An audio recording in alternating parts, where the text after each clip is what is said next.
et juste après avoir regardé la vidéo, vous vous sentez ultra motivé, vous avez envie d'absolument tout faire, vous sentez vraiment que ça vous a mis un énorme coup de boost.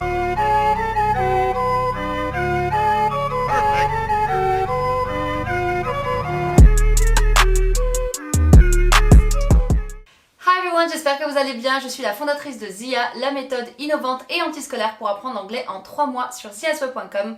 Et aujourd'hui je vais vous parler de blocage et plus spécifiquement comment sortir d'une période de blocage. Qu'est-ce que j'entends par blocage? C'est vraiment quand vous sentez en fait que vous commencez à patauger un petit peu, c'est-à-dire que vous n'êtes plus aussi motivé qu'avant, vous n'avancez plus vraiment, c'est-à-dire que vous sentez que les efforts et les progrès que vous faites quotidiennement sont vraiment minimes voire inexistants et vous avez vraiment l'impression que vous avez besoin d'un nouveau boost, d'un renouveau, d'un nouveau souffle pour vous relancer dans votre motivation, dans vos projets. Il y a quelques signes qui montrent que vous êtes dans une période de blocage. Chaque jour se ressemble, vous avez peut-être même de la difficulté à vous rappeler quel jour on est, tout simplement parce que tous les jours passent exactement pareil, donc vous savez plus vraiment où est-ce que vous en êtes. Vous êtes plus ni excité, ni inspiré, vous avez juste l'impression de mettre un pied après l'autre, limite de survivre à la journée. Vous vous sentez démotivé, vous avez envie de commencer des projets, mais vous avez l'impression que votre motivation est à zéro, vous savez juste pas par quoi commencer, vous n'arrivez pas à vous lancer et à démarrer. Vous vous sentez pas accompli, vous avez l'impression que la vie est un peu ennuyeuse, un peu plate, vous avez envie d'essayer de nouvelles choses mais vous savez pas par quoi commencer. Vous avez envie de changer mais il y a cette peur qui est liée à la sortie de zone de confort. En même temps, vous avez envie de prendre les choses en main mais d'un autre côté,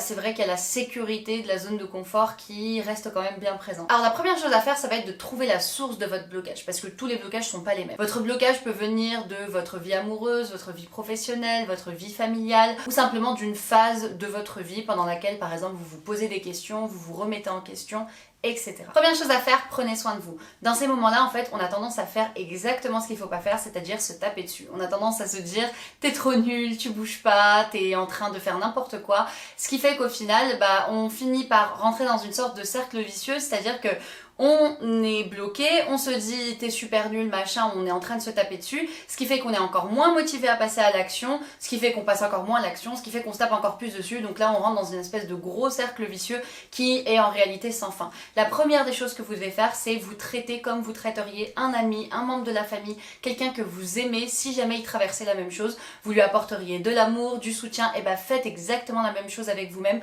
Je vous assure que ça change tout. À partir du moment où on casse en fait cette espèce de cycle de maltraitance entre guillemets qu'on a envers soi-même, c'est là qu'on commence vraiment à passer à une étape supérieure parce que ça crée en fait un espèce d'environnement vraiment bienveillant où on a envie encore plus de se dépasser. Il n'y a pas cette espèce de peur d'échouer parce qu'on sait que ça va pas entraîner en fait cette culpabilité et cette auto-flagellation qu'on a tendance à s'infliger. Donc vraiment faites cette première étape, prenez soin de vous, faites-vous plaisir, vraiment occupez-vous de vous comme vous vous occuperiez de quelqu'un que vous aimez. Deuxième étape, changez vos routines. Un des gros soucis quand on est dans une période de blocage, c'est justement comme je le disais avant, que chaque jour semble être à peu près le même, on a l'impression que il n'y a plus aucun piquant, que la vie est un peu ennuyeuse, que la vie est plate. Donc la première des choses à faire, c'est vraiment changer sa routine, faire en sorte que on ait l'impression qu'il y a un espèce de renouveau dans notre vie et c'est ça qui va nous réapporter à nouveau notre inspiration, notre motivation, notre créativité, etc. Essayez de rencontrer de nouvelles personnes, c'est vrai que le contact humain c'est quelque chose qui est assez créateur et qui permet de pouvoir retrouver l'inspiration. Amusez-vous avant de réfléchir à vouloir à tout prix commencer à fond à 1000% dans un projet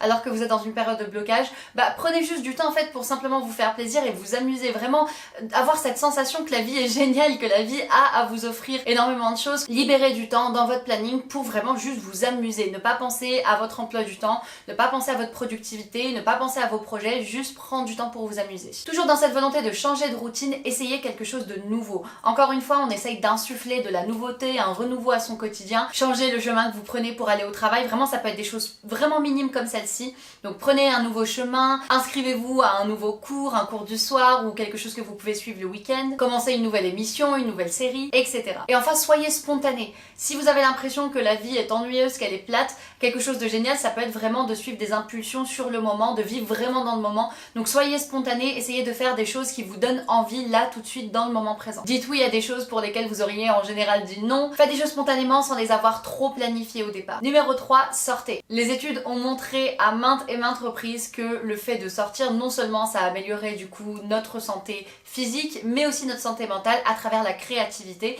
Donc la prochaine fois que vous vous sentez bloqué, n'hésitez pas à sortir des 4 murs de votre appartement, de votre maison et simplement allez vous promener, essayez de vraiment prendre du temps où vous n'avez ni votre téléphone, ni qui que ce soit autour de vous et simplement réfléchir en marchant, en n'ayant aucune autre distraction. Numéro 4, trouvez votre but. C'est très facile de se sentir démotivé quand on a l'impression que nos efforts ne vont pas forcément vers un but bien particulier. Donc c'est très important de savoir exactement dans quelle direction vous allez et quelle est la destination finale. Dans une étude, ils ont pris des personnes qui avaient des problèmes de jeu, des problèmes de paris, etc. Et ils leur ont demandé de penser à des événements futurs, comme par exemple les futures vacances. Et en fait, ils se sont rendus compte qu'en faisant ça, ils leur ont permis en fait de beaucoup mieux contrôler leur pulsion de parier, leur pulsion de jouer. Tout simplement parce que le fait de penser au futur permet de vraiment se concentrer sur ses objectifs à long terme, comme le fait par exemple d'économiser pour ses vacances prochaines, plutôt que vraiment de laisser libre cours à ses pulsions sur le moment présent qui donnent un sentiment de récompense sur le moment mais qui ensuite apporte des résultats désastreux. Donc essayez vraiment de vous projeter dans l'avenir, tout simplement pour vous souvenir de pourquoi vous faites ça. Pourquoi est-ce que vous essayez de bosser dur? Pourquoi est-ce que vous essayez d'atteindre vos objectifs? Pourquoi est-ce que vous essayez de sortir un petit peu de cet état de léthargie peut-être dans lequel vous êtes? Un autre bon moyen, c'est de planifier des choses. Encore une fois, dans cette volonté de se projeter dans le futur. Donc moi, j'avais une petite application, pour ça vous en trouvez plein, je me souviens plus du tout le nom, peut-être que je l'ai là tout de suite. Donc c'est une application en fait qui permet du coup simplement d'avoir un calendrier et de se projeter dans l'avenir. J'arrive absolument pas à la retrouver. Donc en fait voilà, c'est une application simplement de calendrier et moi je trouve ça juste génial. Je mets vraiment tous les événements qui vont arriver dans les mois qui suivent pour simplement me motiver. Donc ça peut être des voyages, ça peut être des événements auxquels je vais participer, ce genre de choses. Et en fait le calendrier va me dire il reste tel nombre de jours jusqu'à tel événement et ça donne vraiment cette sensation qu'il y a des choses sur lesquelles se projeter. Ne sous-estimez pas les petites choses, vraiment quand je vous dis de planifier des choses, de faire en sorte qu'il y ait des choses que vous attendez avec impatience. Ça peut vraiment être par exemple, je sais pas, d'avoir une émission que vous regardez une fois par semaine, c'est vraiment ce moment de la semaine qui est consacré à cette émission et ça peut justement vous donner cette espèce d'impatience. 5. Boostez votre motivation. Faites des petits pas, ça j'arrête pas de le dire, c'est ultra important. En fait, j'arrête pas de dire qu'on est vraiment comme l'âne et la carotte, on a besoin dans un premier temps de se récompenser, on a besoin de se sentir satisfait, on a besoin de sentir cette espèce de gratification qui vient avec le fait d'accomplir des choses, de réaliser certains de ses rêves, de réaliser ses objectifs, etc. Le problème c'est que qu'est-ce qu'on fait généralement? On se met des objectifs ultra durs au départ, généralement on n'arrive pas à les atteindre, ce qui fait qu'on est très rapidement découragé. Sauf que quand je dis aux gens autour de moi, mets des objectifs qui sont simples à atteindre, des choses que tu es sûr à 99% d'atteindre, ils me disent c'est quoi l'intérêt, c'est trop facile. Ce que je dis c'est que ça doit être un petit challenge, mais en même temps vous devez être sûr que ça se réalisera parce que c'est nécessaire dans un premier temps pour sortir justement de cette phase de blocage, de vous sentir satisfait. Et même si c'est quelque chose que vous êtes sûr d'atteindre, je vous garantis que la sensation de satisfaction est quand même présente à la fin, bien sûr pas autant pour quelque chose pour lequel on s'est vraiment déchiré, mais c'est quand même vachement important. Donc en fait vous allez faire ça vraiment à chaque fois petit à petit et ensuite augmenter entre guillemets la dose et faire quelque chose d'un petit peu plus difficile à chaque fois de manière à sortir progressivement de cette phase de blocage. N'oubliez pas que quand on est dans une phase de blocage comme celle-ci, c'est pas forcément le fait de se mettre dans une tâche ultra dure, quelque chose de très difficile ou de contraignant qui va nous faire en sortir. Au contraire, ça peut être simplement le fait par exemple de se mettre un objectif qu'on aimerait bien atteindre, quelque chose qui est agréable à faire, s'inscrire par exemple à un cours de danse ou ce genre de choses. Mais le fait en fait d'être passé à l'action, c'est ça qui va faire que au final vous allez ensuite vous dire je vais passer aussi à l'action pour ça. En fait quand on est en période de blocage, on est en période d'inaction. Donc n'importe quelle action est la bienvenue en réalité. Donc vraiment ne vous mettez pas de blocage concernant les actions que vous devez entreprendre, ne vous dites pas ça c'est trop facile ou ça c'est pas quelque chose de sérieux ou ce genre de choses. Agissez, c'est tout. Vraiment mettez-vous comme objectif simplement d'agir. Ensuite, récompensez-vous, ça je ne le répéterai jamais assez, c'est très important de se récompenser. C'est d'ailleurs prévu dans le Productive Freak Planner, donc il y a chaque semaine votre petit planner hebdomadaire dans lequel du coup vous allez mettre votre petit planning, tout ça, et prévoir une récompense à la fin de la semaine, une fois que vos objectifs soit auront été atteints, soit vous aurez mis vraiment de gros efforts pour les atteindre. Même si vous ne les avez pas atteints, c'est absolument pas grave, récompensez-vous selon l'effort, c'est ça qui est le plus important, comme j'en avais parlé dans une de mes précédentes vidéo, le plus important c'est l'effort que vous y avez mis parce qu'au final si vous atteignez un objectif qui aura été ultra facile à atteindre et que vous vous récompensez pour ça, peut-être pas forcément hyper gratifiant, Par contre, s'il y a un gros objectif que vous vous êtes mis, ou même un petit objectif que vous vous êtes mis, mais que vous l'avez pas atteint pour une raison ou pour une autre, parfois ça peut être aussi des conditions extérieures, et ben vous allez quand même vous récompenser parce que vous allez récompenser l'effort et non pas le résultat final. Et ça c'est quelque chose d'ultra important parce que à partir du moment où on casse un peu ces chaînes, où on casse ce truc de j'ai pas atteint l'objectif donc je ne mérite pas d'être récompensé ou je ne mérite pas de me sentir satisfait, vous allez vraiment changer tout votre rapport à l'échec parce que l'échec au final ça sera simplement de ne pas avoir fait d'effort. À partir du moment où vous avez fait votre part du contrat, vous pouvez vous sentir satisfait, vous pouvez vous récompenser et considérer que vous avez fait votre maximum. Numéro 6, passer le perfectionnisme à la trappe. C'est ultra important de sortir de cette phase de perfectionnisme parce que c'est peut-être une des raisons justement pour lesquelles vous êtes dans ce blocage. Vous voulez que tout soit fait de manière parfaite ou pas du tout, sauf que forcément quand on cherche la perfection, on finit par ne rien faire du tout. Alors un exercice que j'aime bien faire quand je suis justement dans cette phase un peu de surperfectionnisme qui au final devient un peu malsain, c'est de faire des to-do list et de m'interdire de les finir. C'est quelque chose qui perturbe un peu, qui titille un petit peu, mais le fait de se forcer à ne pas finir, c'est quelque chose qui va avoir un gros bénéfice derrière parce que ça va nous obliger à sortir justement de ce paradigme du perfectionnisme et de simplement chercher à faire les choses, faire son maximum, peu importe au final le résultat final parce que vous n'avez pas de contrôle sur le résultat final. Dans la grande majorité des cas, il y a des imprévus, il y a des choses pour lesquelles vous aviez peut-être mal calculé le temps que ça prendrait, etc. Quoi qu'il arrive, le résultat final n'a aucune importance. Vous partez du principe, j'ai ma to-do list, je fais mon maximum pour atteindre un maximum de choses, mais je n'ai aucune obligation de terminer. 7. Arrêtez de ruminer le passé. Une des raisons pour lesquelles vous êtes dans ce blocage, c'est peut-être parce que vous êtes en train de regretter certaines choses que vous avez pu faire, vous êtes en train de regretter des opportunités que vous n'avez pas saisies, etc.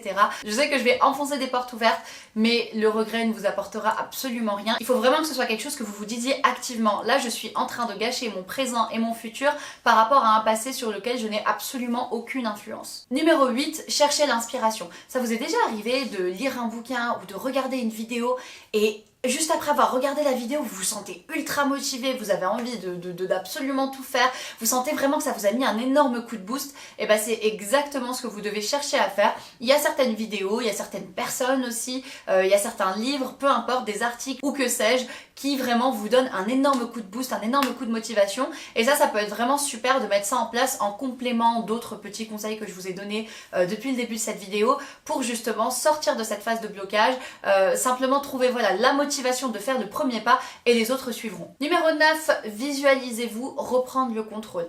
Quelque chose de très important pour moi, c'est la visualisation. Alors j'avais écrit un article là-dessus, je vous le mettrai du coup en description. La visualisation est un exercice ultra important, surtout quand on se sent démotivé, pas du tout inspiré, etc. Donc là, l'idée ça va être en fait de simplement vous imaginer reprendre le contrôle, c'est-à-dire vous imaginer hors de ce blocage, visualiser votre personne vraiment très précisément, comme vous aimeriez être en fait tout simplement. Si vous n'étiez pas dans cette période de blocage, cette visualisation pourra vous donner vraiment l'inspiration pour vous dire j'ai envie d'être à ce stade-là, donc je vais bouger et je vais vraiment faire le premier pas pour me retrouver, pour égaler entre guillemets cette vision que j'ai de moi-même. Et numéro 10, rappelez-vous bien que l'action mène à la motivation et non l'inverse. Je sais que tout le monde se dit il faut que je sois motivé pour faire les choses, sauf que dans la majorité des cas, la motivation c'est quelque chose de très temporaire qui vient avec, comme je vous en ai parlé, ça peut venir d'une vidéo, d'une personne, on a des petits pics de motivation comme ça, sauf que c'est de la motivation qui ne reste pas. En revanche, on peut vraiment cultiver sa détermination, cultiver sa motivation de manière générale en agissant parce que l'action, le fait d'agir, de passer à l'action va nous inspirer et l'inspiration mène elle-même à la motivation. Donc vraiment en fait il faut reprendre le schéma entre guillemets un peu à l'envers. C'est quelque chose en fait que vous pouvez prendre vraiment à n'importe quel stade. Vous avez 3 éléments. Vous avez la motivation, l'inspiration, l'action. Et le truc c'est qu'en fait vous pouvez commencer à n'importe quel stade. C'est-à-dire que l'inspiration peut vous mener à la motivation, tout comme la motivation peut vous mener à l'action, mais l'action peut aussi vous mener à l'inspiration qui elle-même vous mènera à la motivation. Donc encore une fois c'est ultra important de garder à l'esprit que un pas va amener à un autre, donc c'est à vous d'agir, de faire des petits pas d'abord pour ensuite être inspiré à en faire d'autres. Et voilà, c'est tout pour cette vidéo, j'espère qu'elle vous aura plu. Si c'est le cas, n'oubliez pas de vous abonner, d'activer la petite cloche pour être prévenu de toutes les prochaines vidéos, de la liker et de la partager. Si vous ne me suivez pas encore sur les réseaux sociaux, Facebook et Instagram, c'est vraiment là que je suis la plus active, donc je vous mets tout ça en barre d'infos. Quant à moi, je vous dis à très bientôt sur theaswell.com. Bye!